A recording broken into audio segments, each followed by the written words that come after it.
वैज्ञानिक थे जिन्हें जी जे मेंडल अर्थात ग्रेगर जॉन मेंडल कहते हैं।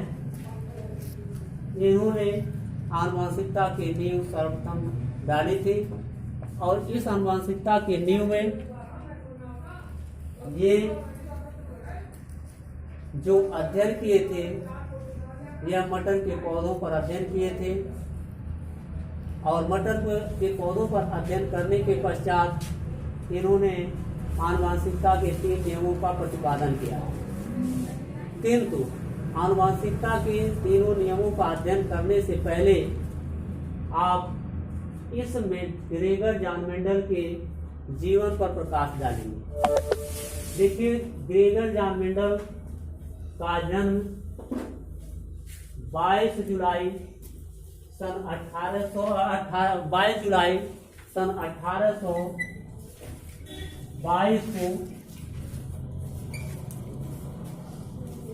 ऑस्ट्रिया देश के ब्रून शहर के सिलिसिया गांव में हुआ था। ऑस्ट्रिया देश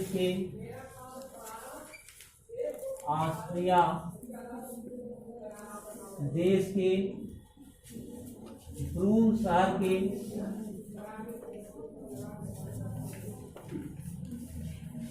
सिलिसिया गांव में हुआ था। इनके जीवन परिचय के विषय में आप जो अध्ययन कर रहे हैं वह इनका जीवन बहुत ही कष्टमय था। इनके पिता एक चर्च में पादरी थे, अर्थात गिरजाघर में पादरी थे। अर्थात इन्होंने जो इनके पिता थे वह पेड़ पौधों या वनस्पतियों की देखभाल का कार्य करते थे। इनकी प्रारंभिक शिक्षा बहुत दयनीय स्थिति में हुई थी। हाई स्कूल की परीक्षा पास करने के पश्चात मेंडल ने हाई स्कूल की परीक्षा कोई मैट्रिकुलेशन परीक्षा कहते हैं, यह हाई स्कूल की परीक्षा अर्थात मैट्रिकुलेशन की परीक्षा पास करने के बाद इन्होंने इंटर की परीक्षा फिर पास किया। उसके बाद उन्होंने कैम्ब्रिज विश्वविद्यालय से डीएससी की उपाधि प्राप्त किया।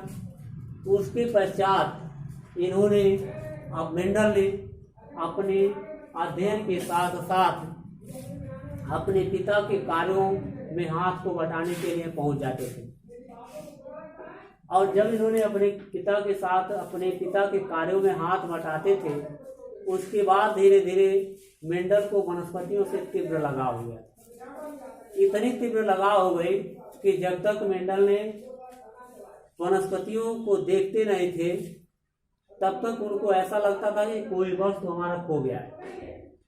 जैसे ही उन्होंने वनस्पतियों को देखते थे तैसे उनको पूरी संतुष्टि मिल जाती थी। अर्थात प्रतिदिन अपने पिता के साथ चर्च पर जरूर पहुंचते थे। उसके बाद ये सारे क्रियाकलाप करने के बाद उन्होंने वनस्पतियों से इतना लगाव रख लिया और लगाव के फलस्वरूप उन्होंने उस पर अध्ययन करना प्रारंभ कर दिया और अध्ययन करते समय उन्होंने बहुत सावधानियां भी बरती और सावधानियां बरतते हुए उन्होंने एक मटर का पौधा लिया। इस मटर के पौधे पर जैसे पायसम सेटाइवम कहते हैं, अर्थात इस मटर के पौधे का बॉटनिकल नाम है कि पायसम और सेटाइवम। इस मटर के पौधे पर उन्होंने अपना प्रयोग करना प्रारंभ कर दिया और जब इन्होंने अपना प्रयोग किया तो प्रयोग के फलस्वरूप इन्होंने 3 नियम दिया, जिसे law of dominance,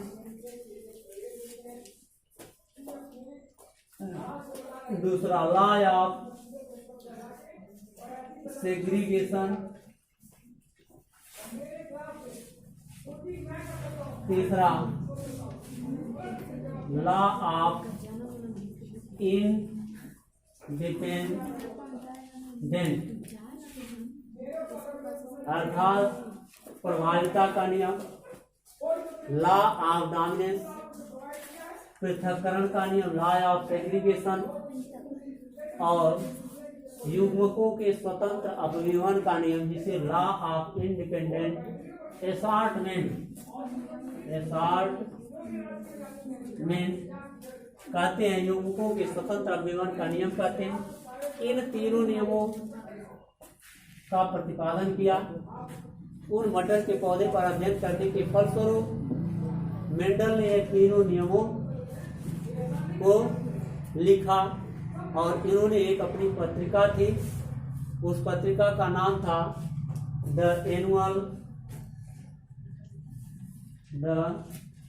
annual proceeding of natural history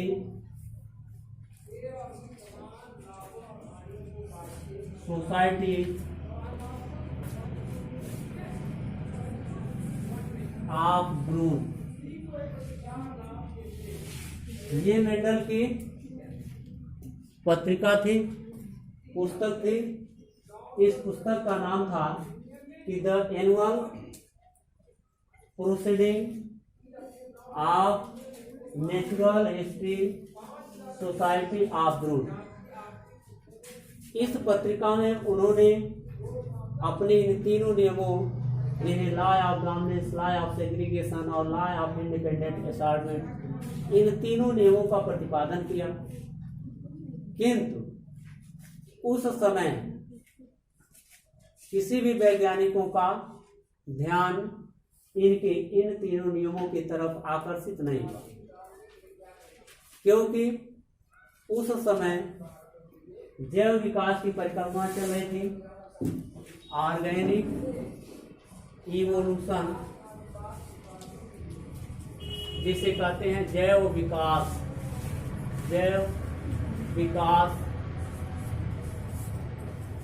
जिसे आप कहते हैं कि कालांतर में सूक्ष्म जीवों से दीर्घ जीवों के विकास को ही जैव विकास कहते हैं।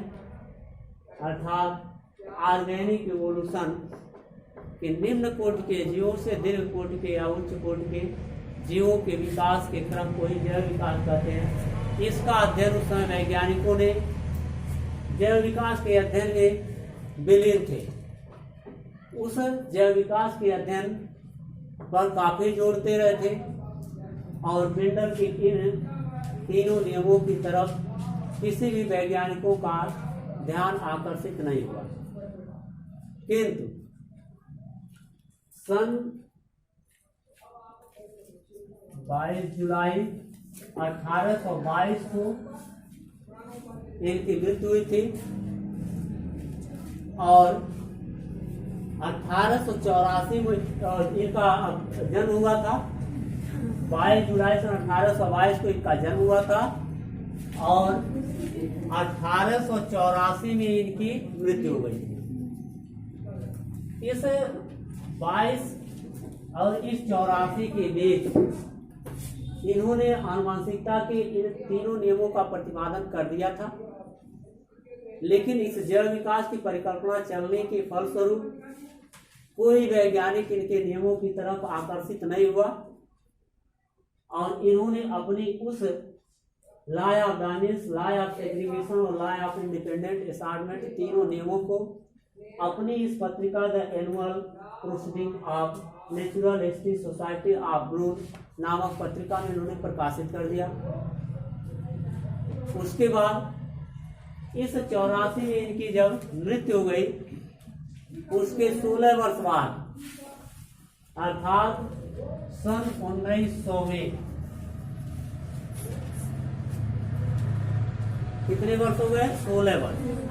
इस 16 वर्ष बाद यानी कि मृत्यु के 16 वर्ष बाद 3 वैज्ञानिक आए। 3 वैज्ञानिक थे। पहला वैज्ञानिक था कार्ल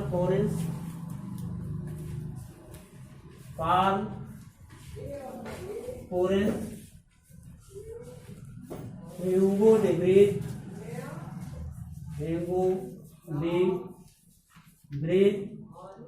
और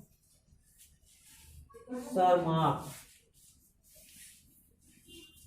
Karl Correns, Hugo de Vries और सरमार्क, इन तीनों वैज्ञानिकों ने आए, कब आए कि 16 वर्ष बाद, यानी कि 22 जुलाई सन 1822 को इनकी मृत्यु हुई, जन्म हुआ, और 1884 को इनकी मृत्यु हुई, और सन 1900 ईस्वी में ये तीनों वैज्ञानिक आए और मेंडल के इन जो the annual proceeding of naturalistic society of Brunn नामक पत्रिका का अध्ययन किया।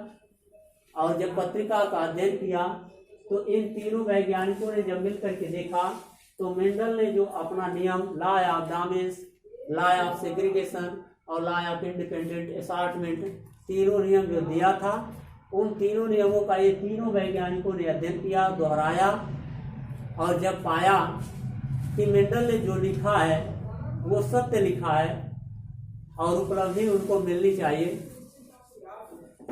तब यानी कि मृत्यु के 16 वर्ष बाद मेंडल को उपलब्धि मिली।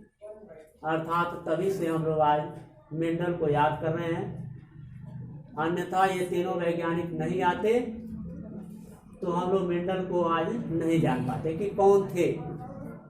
इसलिए मेंडल की प्रसिद्धि के कारण वही तीन वैज्ञानिक थे, Carl Correns, Hugo de Vries और सरमार्क।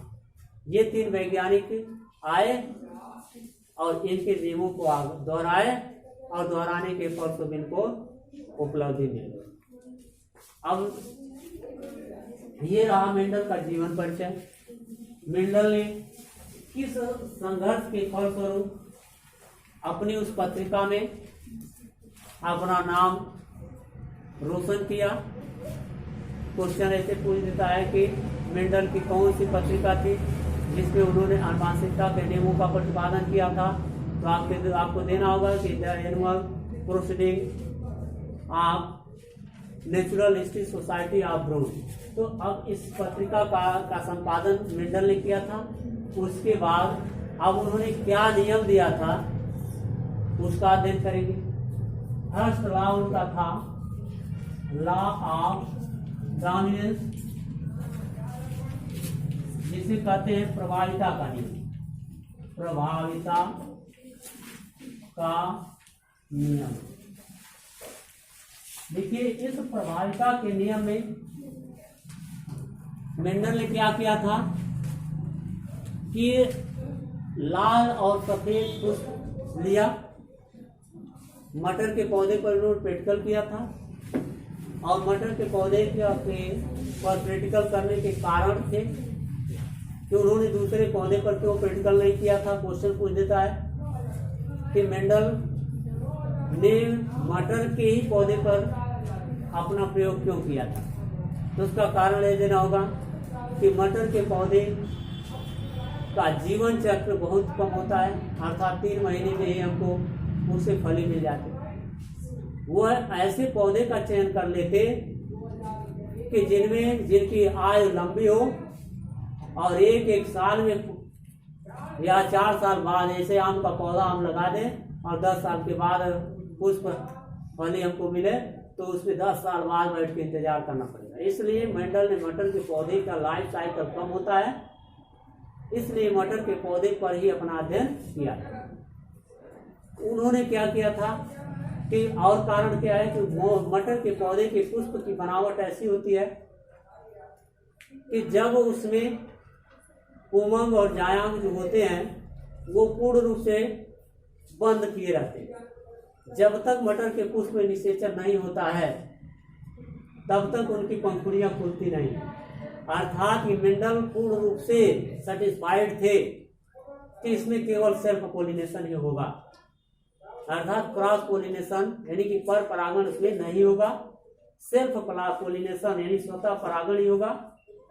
और जब स्वतः ही परागण होगा तो ओरिजिनल प्योर पीढ़ी यानी कि प्योर प्रजनी तैयार होगी, अन्यथा किसी ऐसे पौधे को मेंडल लेते कि उसके पुष्प की बनावट ऐसी होती कि उसकी पंखुड़ियां पहले, कुछ पुष्प के ऐसे होते हैं, कुछ पौधे के पुष्प कि जब तक फूलेंगे नहीं तब तक निषेचन नहीं होगा, और जब फूल गए तो उसके एंडोसियम गाइनिसियम ऐसे फूल गए, ऐसे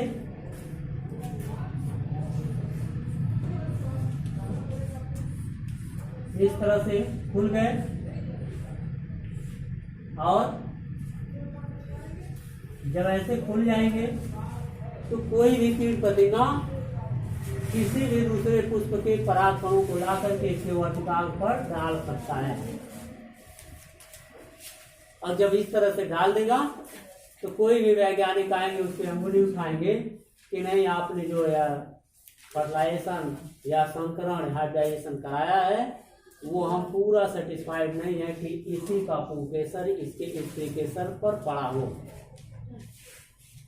लेकिन मेंडल ने यह सब स्थिति को देखते हुए मटर के पौधे का चॉइस किया था कि कोई भी वैज्ञानिक उसकी अंगुली नहीं उठा पाएंगे कि उसकी पंखुड़ी खुली थी तब उसमें निषेचन हुआ, अर्थात कि मटर के पुष्प की बनावट ऐसी होती है कि अंदर ही उसमें निषेचन हो जाता है तब उसकी पंखुड़ियां खुलती है। इसलिए मेंडल ने मटर के पौधे का चॉइस किया था। अब मेंडल के पहले नियम पर आइए कि लॉ ऑफ डोमिनेंस, प्रभाविता का नियम क्या दिया।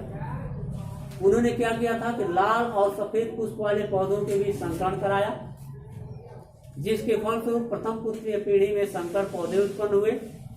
उस संकर पौधे में दोनों लक्षण पाए जाते हैं। एक लक्षण स्पष्ट दिखाई देता है जिसे मेंडल ने प्रवाही लक्षण नाम दिया, और एक लक्षण स्पष्ट दिखाई नहीं देते हैं जिसे मेंडल ने अप्रवाही लक्षण दिया।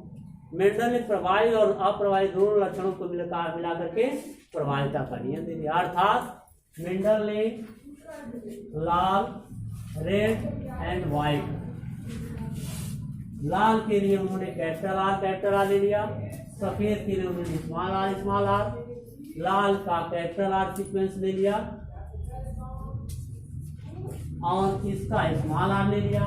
इसका जब यौन पीढ़ी में संकरण कराया तो कैपिटल आर स्मॉल आर प्रजनन उत्पन्न हुए, और जब ये कैपिटल आर और स्मॉल आर प्रजनन उत्पन्न हुए तो इसको कहेंगे हाइब्रिड संकर, अर्थात पिंक।